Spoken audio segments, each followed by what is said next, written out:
So FlyQuest just lost 2-0 against PSG this morning, and I would like to officially consider this another international failure for North America. Now I know we haven't seen Team Liquid play yet, but I want to start here with FlyQuest. You're coming in to MSI as the North American second seed, and you're competing with teams that you should be able to handle pretty swiftly. Now, of course, PSG has always been pretty competitive as a wildcard team, and of course FlyQuest did face T1, who is obviously the favorite in that matchup, maybe not a 17-minute win favorite.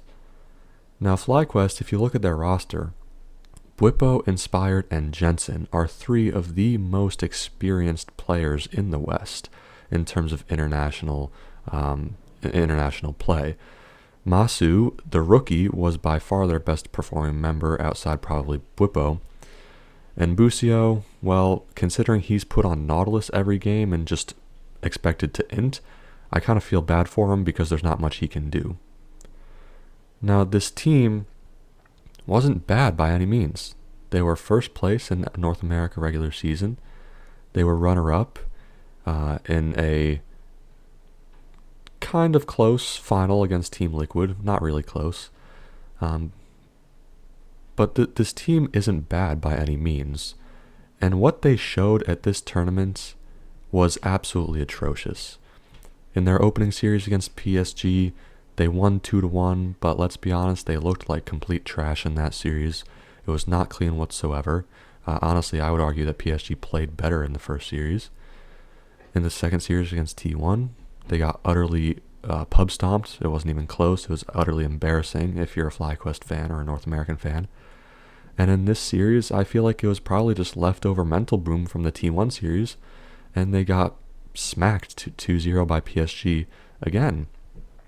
And I don't know what the problem is, if the players just aren't good enough, if the coaching staff has an issue, if there are internal issues going on. I don't know. But the fact of the matter is that this team is good enough, in my opinion, to have gotten out of the play-in stage. They should have. They were expected to. And they weren't even close. They won one best of three, and they were pretty much outperformed in all three of their best of threes, in my opinion. And so, with the expectations that this team had coming in and their given performance, I would say that they were a complete letdown. Bwipo individually was great, and Masu, for a rookie in an international competition, was also very good. But overall, everyone else, and as a team, they were utter garbage from top to bottom. And now if we want to talk about Team Liquid, sure, they're the number one seed from North America, and maybe they have higher expectations than FlyQuest do to succeed at an international tournament. But let's be honest. Outside of GAM and PSG, do we really see Team Liquid being able to beat or consistently compete with the rest of these teams?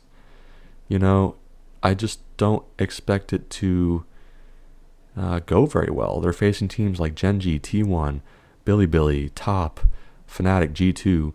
I really genuinely do not see Team Liquid being able to compete with these teams really at all. Maybe they'll have an upset here or there, but in terms of expectations, there's not really much to speak of for Team Liquid in the main stage of this event. And so, going off of that prediction, assuming that they go, maybe 2 wins, they get a win against PSG, they get a win against GAM, it's an international failure. That's not a good performance. Just 2 wins from the 1 seed of North America.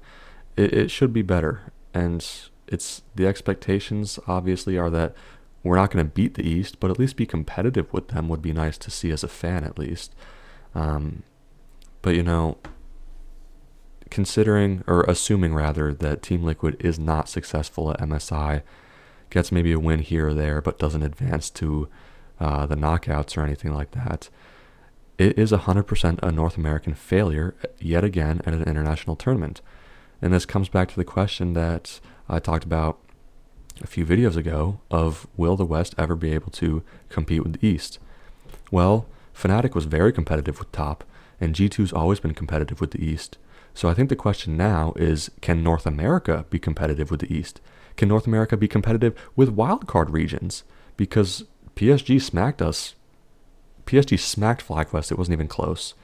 North America has real fundamental issues when it comes to the way they approach League of Legends, and it's not going to get any better if we don't make any changes happen. From coaching staffs to the way we draft to the way we play to the players themselves and how the rosters are constructed. There's just a lot of flaw in every single process that you could think of. And, if none of that is going to change, then our results aren't going to change. And we should stop having expectations for any of our teams to do well internationally, because it's just not going to happen if nothing changes.